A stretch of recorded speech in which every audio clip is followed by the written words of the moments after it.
صحیح مسلم شریف کی حدیث مبارکہ ہے، کتاب الفضائل میں امام مسلم نے اس حدیث مبارکہ کو لیا ہے۔ آقا کریم صلی اللہ علیہ وآلہ وسلم حجامت بنواتے ہیں نا، تو اس وقت صحابہ اکرام رضوان اللہ تعالی علیہم اجمعین آقا کریم صلی اللہ علیہ وآلہ وسلم کے گرد گرد چکر لگایا کرتے تھے، آقا کریم صلی اللہ علیہ وآلہ وسلم کا طواف کیا کرتے تھے۔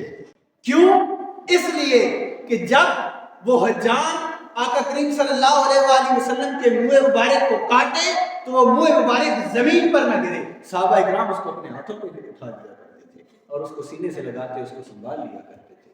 یہ تھا صحابہ اکرام رضوان اللہ تعالی علیہ اجمعین کا ادب۔ مجھے بتائیے نا، یہ ادب آقا کے منہ مبارک زمین پر نہ گرنے پائیں اور آقا کا اس دوران آقا کا طواف ہو رہا ہو، کبھی ادھر سے آ رہے ہیں کبھی ادھر